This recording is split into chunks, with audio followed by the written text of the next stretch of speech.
If you look at their numbers so far this season, they're actually better than that year when they had an undefeated regular season. Now, in case you forgot, that was the year Spygate allegations were swirling. We all know by now the Patriots are even better when their back is against the wall. It appears they don't just want to win, but win big. With Deflategate in their hindsight, sort of, it looks like something special could potentially happen yet again. It's New England versus everybody. Skip, what are the chances this Patriots team goes 16-0?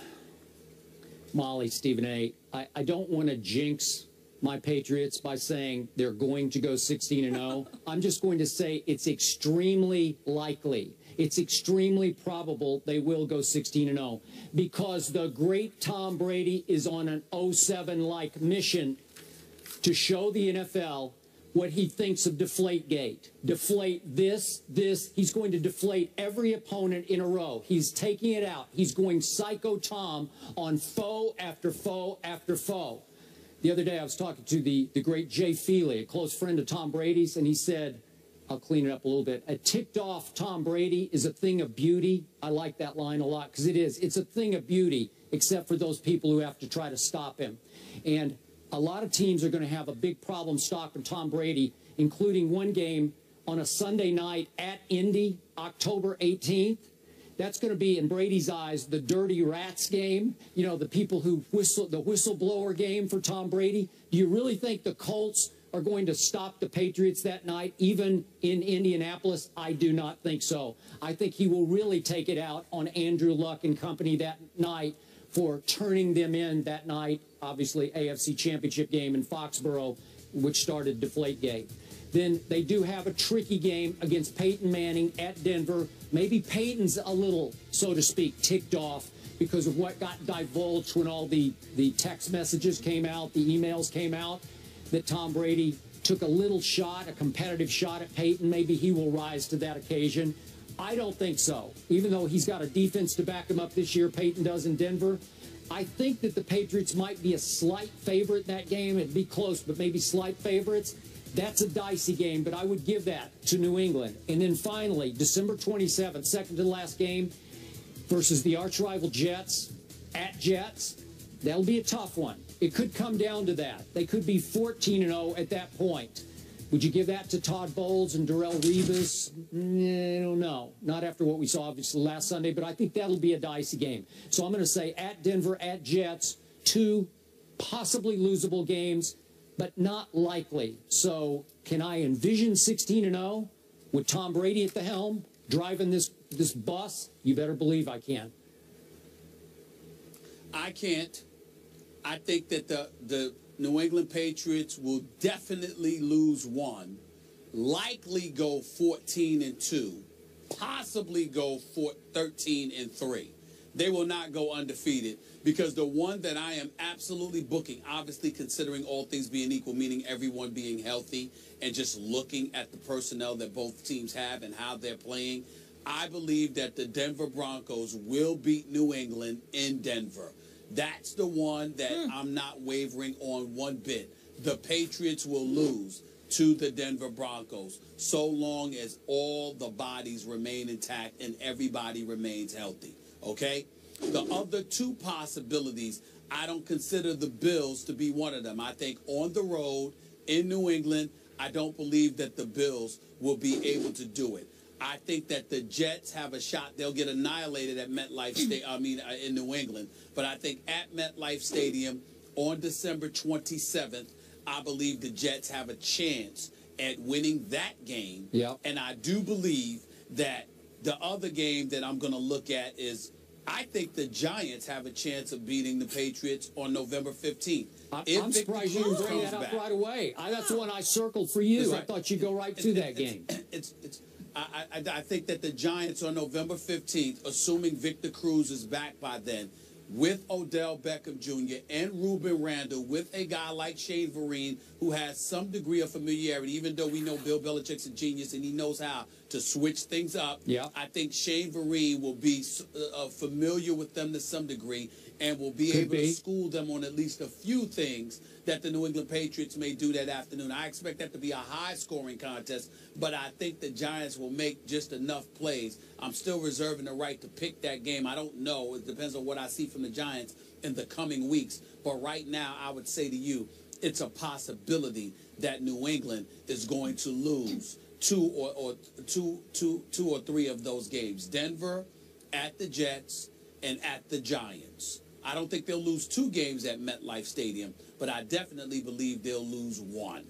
You know, now that you remind me, it is possible that Eli Manning would just close his eyes in the last few seconds and just throw it as far as he could, and it would stick in somebody's face mask, and it would change the game. Maybe that would set up the winning field goal. So that's possible. Well, you're the or is his name Eli Luck? We should change his last name to Luck. No, we shouldn't.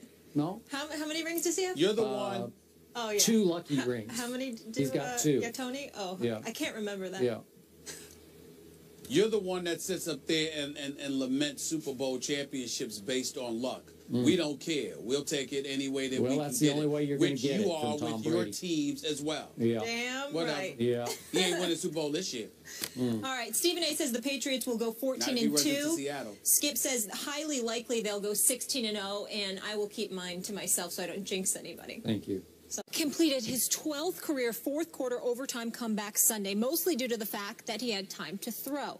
Now, stay with me here. Luck was pressured on 13 of his 22 dropbacks in the first 3 quarters, including his second interception, but was pressured on just 2 of his 14 fourth-quarter dropbacks. So Luck now has 30 turnovers since the start of the 2014 season, the most in the NFL during that span. Stephen A., are you still as high on Luck?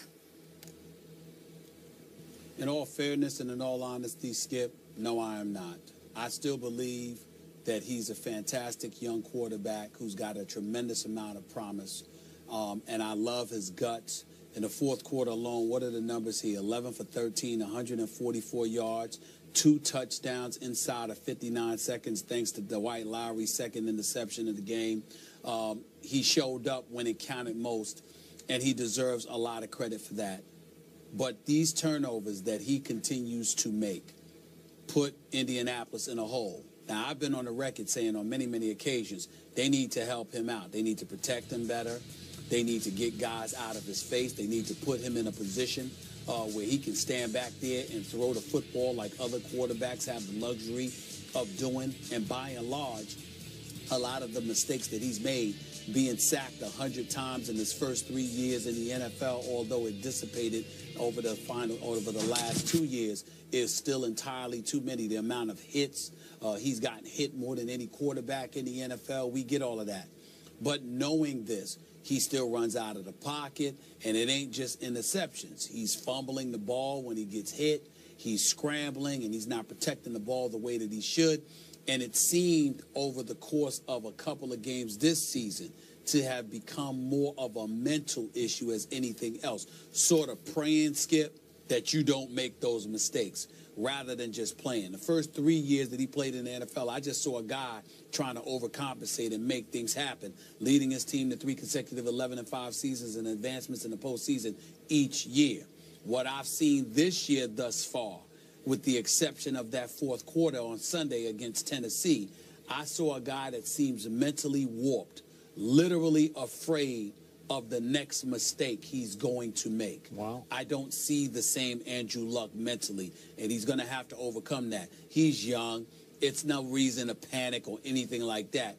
I'm just acknowledging that for the first time, I'm seeing things that I did not see before, and that has to change if he's going to be the quarterback I and many others profess to you that he is going to be. So you're conceding a little bit that I wasn't just being a hater when I called it a premature coronation of Andrew Luck, the turnover machine that he has been for the past, really, 4 years. Well, I wouldn't go that far because I just said to you that the things that I'm seeing now I didn't see before. I thought when you were saying that before, you were seeing things you wanted to see. I think right now Andrew Luck has made you a prophet because now the things that you were swearing about, which to me did not exist before, suddenly have come into existence, and I think they're relevant now. Okay, but he did have the second most turnovers in all of pro football to Mark Sanchez when Luck was a rookie. And then that continued into last year when he had the second most turnovers to Jay Cutler, your favorite quarterback. So I'm just reacting to what I see. I still didn't care about any of that. Okay. I didn't care about that. I care about it now because he's got Moncrief with T.Y. Hilton, with Fleener and those boys, and he's got Frank Gore. He didn't have that before. There's no excuse for him doing it now. He was overcompensating in the past. Now he's just messing up. Okay, but he has been held upright a little bit by the fact that he's played in the AFC South, and he's 17-2 against the AFC South. So that's been his buoy so far in pro football, right? Yep. Okay. Buoy, I like that name. Yeah. That was pretty smooth. All right, up next we stay in the AFC, guys. Steve Smith Sr. says the Ravens' D needs to step their game up. How is his team going to react? And these two, we'll get into that coming up.